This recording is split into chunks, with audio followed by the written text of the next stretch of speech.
자, 안녕하세요. 네, 보건행정 담당하고 있는 김희영입니다.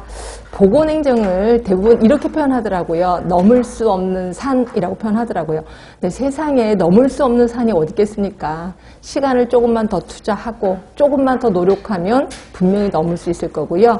이게 보건행정의 제가 맨날 제시하는 보건행정의 장점이라고 보시면 돼요. 결국 공중보고처럼 어떤 변수를 써거나 이러는 건 아니고 내가 알고 있는 지식을 조금만 더 외우면 그리고 시간적 투자를 조금만 더 하면 탄탄대로가 되는 게 보건행정이라고 보시면 될 것 같고요.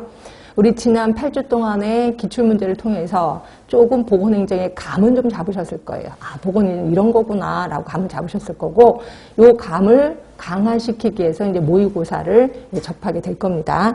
자, 본 모의고사 특징 미리 받아보시면 아시겠지만 긍정형 문제로 모두 바뀌었습니다. 자, 긍정형 문제로 바뀌었다는 것은 주어진 보기를 뭐가 틀렸는지를 정확히 알고 계시라는 거죠. 그래서 이건 요거 때문에 틀렸고 요건 요거 때문에 틀렸고 나머지 하나가 정답이겠구나라고 생각하시면 돼요. 그래서 이렇게 조금 볼 수 있는 눈을 좀 민감도를 좀 높여야 된다라고 보시면 되고, 그다음에 이제 두 번째 특징은 18대 2의 법칙을 고수했습니다. 자, 18개는 그동안에 갖고 있는 그런 머릿속에 기억 갖고 다 풀 수가 있는 문제, 완벽하게 풀 수 있는 문제고, 나머지 두 개는 조금 낯선 문제라고 보시면 되는데, 이번에 합격 수기에 올라오신 분이 그러시더라고요. 시험장에 갔는데 낯선 문제가 있더래요. 그래서 뭐 이런 문제가 나와서 너무 지엽적 아니야? 라고 불평불만을 했대요. 그래서 집에 와서 그 작년에 모의고사, 제가 이제 했던 모의고사 시험을 훑어보니까 거기에 그 문제가 있더라는 거죠. 결국 그런데 그분 합격하셨습니다. 결국 이 낯선 문제를 모르더라도 합격은 하는구나 이렇게 생각하시면 돼요. 근데 좀 불안하게 합격을 하겠지. 그래서 이 낯선 문제까지 하면은 조금 기분 좋게 합격을 할 겁니다. 근데 만약에 이런 지엽적인 문제를 모르더라도 상관은 없어요. 너무 속상해하지 말라는 거죠. 근데 조금 여유가 되시면 요 문제까지도 하는 게 좋겠다라고 제가 권해드리고 있습니다. 그래서 문제를 푸시다 보면 좀 낯선 문제들이 있으니까 너무 속상해하지 마세요. 그 다음에 이제 세 번째는 제가 매번 얘기하지만 유인물을 좀 많이 확인하세요. 유인물 제발 갖다 버리지 마세요. 유인물에는 자, 우리 암기를 요하는 거에 대해서는 계속 훈련을 할 겁니다. 그래서 요거 훈련하는 방법 다 아실 거고, 그 다음에 낯선 요 두 개의 문제에 대해서는 좀 정리가 잘 돼 있을 겁니다. 요것도 기억을 해 두시고, 그 다음에 솔직히 모의고사가 문제가 너무 작아요. 제가 보기엔 작습니다. 왜냐면 훈련하기에 너무 문제가 작거든요. 그래서 여기에 또 이제 문제, 이때는 좀 쉬운 문제입니다. 문제들이 또 들어가 있을 겁니다. 그래서 우리는 요 모의고사를 통해서 문제 푸는 훈련을 한다라고 보시면 될 것 같아요. 그렇죠? 자, 요 정도 하고 우리 시간이 없으니까 바로 들어가도록 하겠습니다. 자, 보세요. 1번입니다. 자, 1차 보건의료요. 우리가 알고 있는 국민건강증진이 있고 1차 보건의료가 있는데 이 중에 1차 보건의료에 대한 설명입니다. 가장 올바른 거. 이런 건 당연히 맞아주셔야 됩니다. 자, 지역사회 자발적인 노력으로 기본적이고 포괄적인 보건의료를 가장 가까운 곳에서 그들이 지불할 수 있는 비용으로 제공하는 거 어때요? 1차 보건의료의 원칙 다 들어가 있습니다. 그렇죠? 답은 1번이라고 보시면 되고요. 물론 2번, 3번, 4번이 틀린 말은 없어. 다 좋은 말이에요. 그렇죠? 그런데 1차 보건의료를 정확하게 설명하고 있는 건 1번이다. 답은 1번. 이런 거 틀리시면 안 됩니다. 자, 2번이에요. 자, 양질의 보건의료 서비스 여러 가지 그 기준, 요소들이 있는데 이 중에도 어떤 요소냐. 자, 의료 욕구가 있다고 하더라도 여러 가지 제약 때문에 의료 이용으로 바로 연결되지 못하고 있다. 자, 의료 이용 앞에 경제적, 지리적, 사회문화적 장벽이 놓여 있기 때문이다. 그래서 이 의료 욕구를 충족하지 못하면 우리 미충족 의료라고 표현하기도 합니다. 그렇죠? 그러면 이러한 접근의 장애 요인이 제거돼서 누구나 쉽게 필요한 때 필요한 보건의료 서비스를 제공받을 수 있어야 된다라고 되어 있습니다. 이거는 뭐에 대한 설명이에요? 뭐에 대한 설명? 네, 경제성 아니지, 지속성 아니지. 접근성이죠. 접근성을 높여주면 이러한 장애 요인이 제거되고 그리고 필요할 때 필요한 서비스를 받을 수 있다는 거죠. 그래서 이거는 접근성에 대한 설명이다. 이거는 감으로라도 답이 잡힐 겁니다. 자, 3번 보시면 자, 이것도 우리 흔한 문제죠. 우리 개인 수준의 이론 또는 개인 간 수준의 이론 아실 겁니다. 이 중에 개인 간 차원의 이론입니다. 건강 믿음 모형, 이건 개인 수준이지. TTM 이론, 횡이론적 변화단계론, 이것도 역시 개인 수준일 겁니다. 사회학습 이론 하면은 개인 간이지. 그죠? 그래서 답은 3번인 거고, KAP 모형 아시죠? 지식, 태도, 행위. 그래서 지식, 태도 바뀌면 행위까지 바뀐다. 라는 KAP 모형. 이것도 역시 개인 수준의 이론이죠. 답은 3번인 거고, 이건 어렵진 않을 겁니다. 자, 요거 연습하려고 유임을 갖고 왔을 거예요. 유임을 보세요. 유임을 보시면 여러분들 자꾸 이거 받아쓰기 하는 자꾸 습관이 있어서 제가 그냥 그 밑에 다 정답이 있습니다. 그러니까 말만 해주시면 돼요. 거기다 굳이 쓸 필요는 없어요. 일단 인지조화론이 뭔지 아시죠? 내가 아는 거대로 행동을 한다는 거지. 아는 거와 조화되게 행동을 한다. 이게 무슨 수준? 개인 수준입니다. 그러니까 1번 아니면 2번 이걸 생각해 주시면 돼. 사회인지이론 하면 개인간이죠. 개인간. 자, 건강신념 모형 역시 개인 이론입니다. 개인 이론. 그 다음에 개인 수준. 자, 합리적 행위론, 계획된 행위론 몽땅 다 개인 수준입니다. 그죠? 밑에 바로 있을 거예요. 박스 안에 들어가면 다 있을 겁니다. 귀인 이론 뭐 있었어요? 모든 행동에는 원인이 있을 거다. 예를 들어 내가 오늘 하루에 늦게 왔어. 무슨 원인이겠어요? 뭐 지하철이 뭐 고장나서 아니면 아침에 늦게 잠을 자서 하여튼 원인이 있을 거다. 모든 행동에 원인이 있을 거다. 이게 기인 이론이거든요. 이게 무슨 수준이냐면 개인 수준이에요. 개인 수준. 그 다음에 사회적 관계망, 사회적 지지론, 사회자가 들어가면 웬만해서 개인 간 수준이에요. 개인 간 수준. 그 다음에 TTM 이론은 당연히 개인 수준입니다. 그래서 워낙 단골 문제였었으니까 좀 기억을 해두시면 되고. 자, 다시 책으로 오세요. 자, 3번의 답은 3번 변함이 없습니다. 그 다음에 4번이에요. 자, 보건의료 서비스의 요건 중에 농특법에 의거해 공중보건의사가 도입된 거.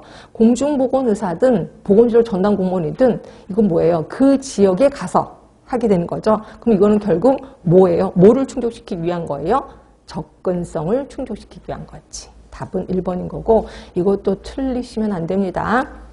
그 다음에 5번이요. 우리 바람직한 보건의료가 갖춰야 될 특성에 워낙 우리 알고 있는 게 누구예요? 메이어 거죠. 그리고 리 존 거 알고 있습니다. 요 두 개.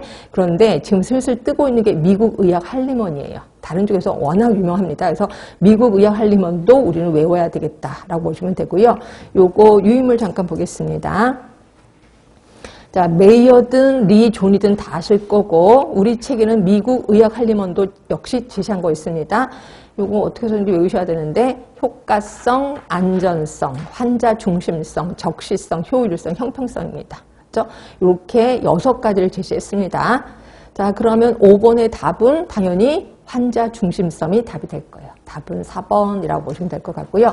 자, 유임을 계속해서 볼게요. 유임을 연습하려고 밑에 또 갖고 왔습니다. 요게 메이어 건지, 미국 의학 할리먼 건지, 또는 리 건지 대답을 해주시면 돼. 자, 첫 번째 보시면 의과학에 근거한 합리적인 의료 들어본 적 있을 거예요. 이거 리 겁니다. 리. 자, 개인적인 수용성 요게 메이어가 제시한 질적 적정성 안에 개인적 수용성이 있었거든요. 결국 이거는 메이어 겁니다. 메이어. 그 다음에 세 번째입니다. 다양한 보건의료 서비스의 협조. 요게 리 겁니다. 리. 자, 네 번째 적시성. 요거 바로 위에 미국 의학 할리먼에서 있죠. 미국 의학 할리먼. 다섯 번째입니다. 평등한 재정, 적정한 보상, 효율적인 관리. 어디서 있었었냐면 메이어의 접질, 지효, 효율성 중에 있었습니다. 이게 그러니까 메이어 겁니다. 그 다음에 6번째 보시면 사회복지 사업과의 긴밀한 연계, 요게 리 거예요. 리. 자, 7번째입니다. 전인적인 진료, 전인적이고 인간적이고 이런 말이 들어가면 무조건 리 거는 알 겁니다. 리, 존 겁니다. 자, 환자 중심성, 요거 아까 미국 의학 할리먼에 있죠? 예. 미국 의학 할리먼입니다.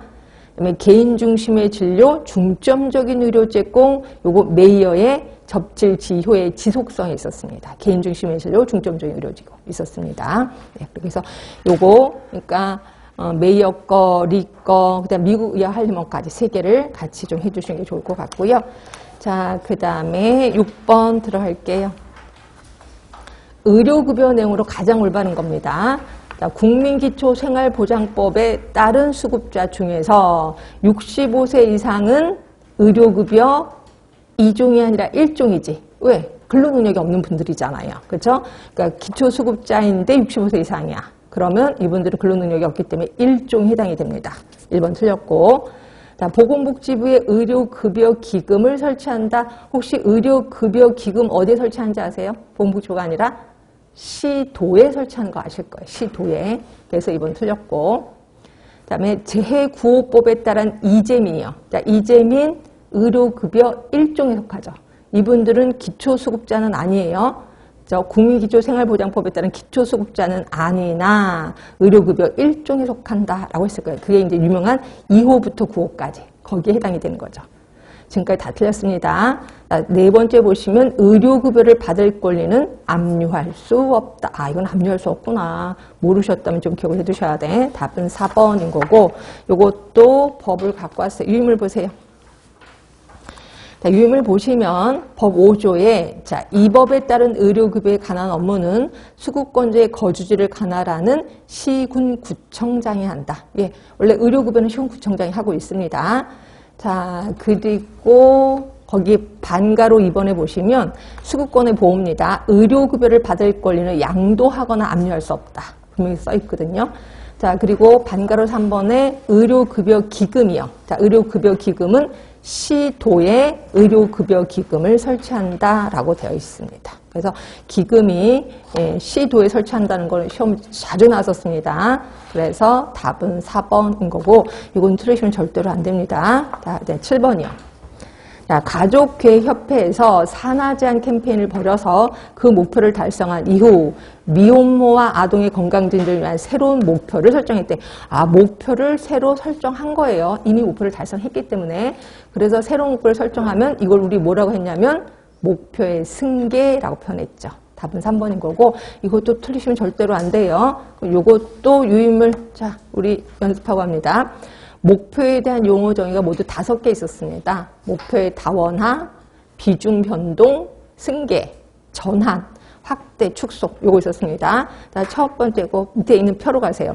수단과 목표가 바뀌는 현상. 그러니까 원래는 목표였는데 이게 이제 수단이 된 거지. 그러니까 목표를 망각해버린 거예요. 이걸 우리 뭐라고 했냐면 목표의 전환이라고 했습니다. 전환. 자, 그 다음에 두 번째입니다. 목표를 이미 달성했어. 아니면 목표 달성이 불가능해. 그래서 새로운 목표를 만든 거죠. 이걸 우리 뭐라고 했냐면 목표의 승계라고 했습니다. 승계. 그 다음에 세 번째는 새로운 목표가 추가되는 거예요. 그러니까 목표가 예전에 하나였거든. 근데 하나가 더 생긴 거야. 2개가 된 거죠. 목표의 수가 증가된 거를 우리 뭐라고 하냐면 목표의 다원화라고 표현합니다. 목표의 다원화. 자, 반면에 목표의 양적 확대, 양적 축소예요. 예전엔 10% 증가시킨다는데 15% 증가시킨다 또는 8%로 감소시킨다 해서 그 수치가 줄어드는 거 또는 수치가 확대되는 거. 이걸 우리 뭐라고 하냐면 목표의 확대 또는 목표의 축소라고 표현합니다. 그 다음에 마지막입니다. 자, 목표가 1920년대에 능률성의 포커스를 뒀다면 60년에는 효과성의 포커스를 두고 지금 현재는 사회적 형평성의 포커스를 둡니다. 이렇게 비중이 바뀌는 거를 우리 뭐라고 하냐면 목표의 비중 변동이라고 표현하는 거죠. 그래서 얘도 슬슬 시험 문제 나오니까 좀 기억을 해두셔야 돼. 답은 변함없이 3번. 자, 8번입니다. 이것도 쉬운 문제입니다. 목표의 행정 특징 중에 조장성에 관한 설명. 우리는 어떻게 배웠냐면 조장성 및 교육성 이렇게 얘기를 했거든요. 근데 이제 조장성에 대한 겁니다. 우리는 그냥 다 해볼까 합니다. 자, 1번 보시면 공공복지, 공공이익을 추구한다. 그럼 보건행정 중에 뭐예요? 공공성을 얘기하는 거지. 공공성. 두 번째입니다. 교육을 주된 사업으로 사업 목적을 달성한다. 말 그대로 교육성입니다. 교육성, 조장성의 교육성을 같이 하긴 했지만 그렇다고 답을 2번으로 쓰면 안 되겠지. 이건 영어, 엄연히 교육성이니까. 3번 과학과 기술을 바탕으로 수립된 과학행정, 기술행정이다. 이게 뭐예요? 우리가 알고는 과학성 및 기술성이죠.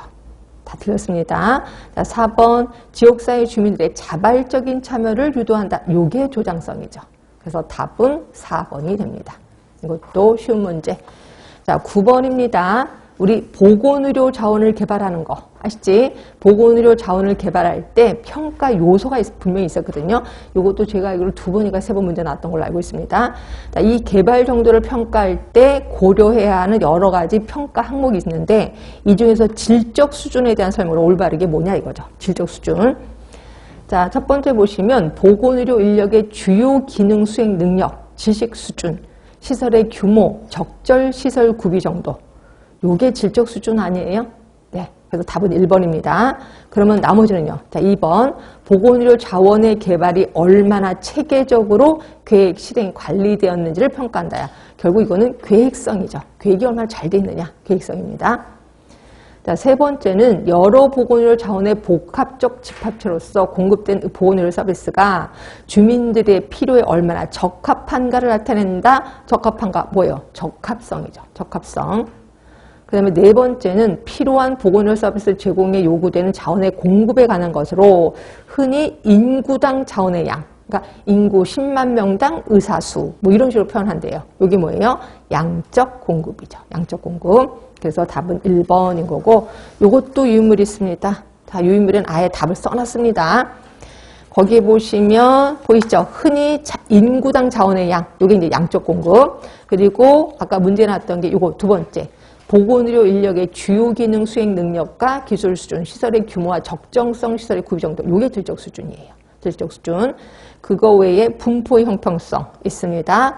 효율성. 효율성 하면 우리는 맨날 투입분의 산출. 산출분, 그러니까 투입분의 산출 맞지? 하여튼 요걸 효율성. 그러니까 읽어보면 아실 거고.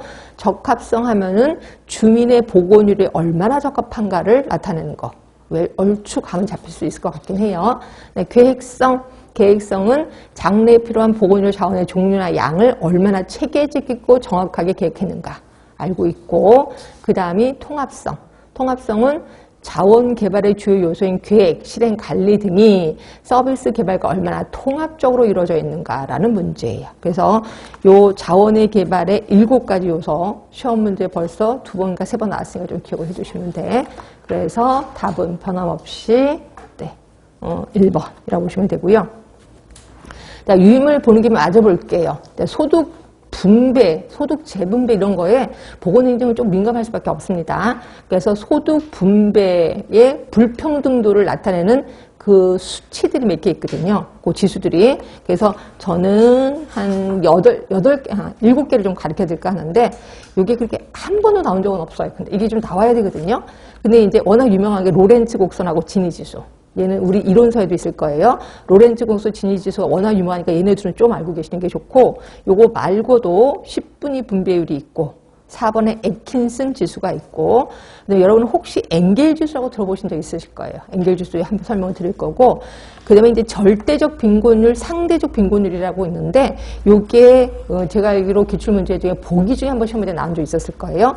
요것도 한번 훑어볼 거고, 그 다음에 우리 행안부에서 제시하고 있는 건 호프만 계수입니다. 호프만 계수. 그래서 요거까지 좀 설명을 드릴까 하는데, 일단 로렌츠 곡선 같은 경우는요, 요거예요. 자, 이런 곡선 보시면 돼. 요거. 자, 이거 대각선입니다. 대각선은 이거죠. 한 명이 뭐 100만 원을 벌었어. 그럼 2명은 200만 원을 벌 겁니다. 3명은 300만 원을 벌 거예요. 결국 이거는 굉장히 평등한 거죠. 모든 사람이 다 똑같은 돈을 버는 거예요. 이게 이제 평등한 곡선이라고 보시면 되고요. 그러면 요거는 뭔데요? 자, 요거 수평수직이요. 이거는 다른 사람이 다 돈을 못 버는데 한 사람이 돈을 왕창 버는 거죠. 굉장히 불평등한 거죠. 그렇죠? 그러니까 얘는 평등한 곡선이고 얘는 불평등한 곡선이에요. 요거에 대해서 얘기하고 있는 게 로렌츠 곡선이라고 보시면 되고요. 결국 자, 동그라미 2번을 볼게요. 완전 균등 배분일 때가 대각선이야. 대각선이면 이거는 모든 사람이 다 똑같은 돈을 버는 거예요. 그런데 비해서 완전 불균등 분배면 요거죠. 수평측과 수직측이죠. 다 돈을 안 벌다가 한 사람만 돈을 왕창 버는 거죠. 이게 완전히 불평등 곡선이다. 그래서 요 선에 대해서 얘기한 게 로렌츠 곡선. 자, 그런데 비해서 지니 지수는 자, 여기에 면적을 얘기하는 거예요. 면적. 요거 면적입니다. 자, 요거 면적이 제로죠. 이 제로인 거는 모든 사람이 다 똑같이 돈을 버는 거지. 근데 점점 이렇게 곡선이 가. 면적이 점점 넓어지는 거지. 면적이 더 넓어져서 면적이 1이 됐어. 그럼 이거는 굉장히 완벽한 불평등이 되는 거죠. 그렇죠? 그래서 그 로렌츠 곡선하고 지니 지수는 선의 포커스를 돋느냐 면적의 포커스를 돋느냐에 따라서 좀 달라지는 겁니다. 그래서 자, 지니 지수가 제로야. 그러면 모든 사람의 소득이 동일한 거죠. 그런데 비해서 1이야. 그럼 한 사람만이 소득을 갖고 있는 거예요. 결국 지니 지수는 0에서 1까지입니다. 특히 0이 완전히 평등한 거다라고 보시면 돼. 자, 그럼 거기에 그러니까 만약에 이게 문제가 나오면 좀 쉽게 나올 거예요. 그래서 뭐 지니 지수는 몇일 때 완전 평등이냐 뭐 이런 식으로 쉽게 나올 것 같아서 완전 평등이 제로입니다. 자, 그런데 비해서 10분위 분배율은요. 완전 평등은 2예요. 2. 그리고 제로일 때는 완전 불평등이야. 아까랑 반대의 개념이라고 보시면 돼. 그러니까 지니 지수는 0이 평등인데 비해서 10분위 분배율은 2가 완전 평등한다는 거죠. 자, 그런데 비해서 애킨슨이 있습니다. 얘는 아까 지니 지수랑 똑같아요. 그래서 0일 때 완전 균등, 1일 때 완전 불균등.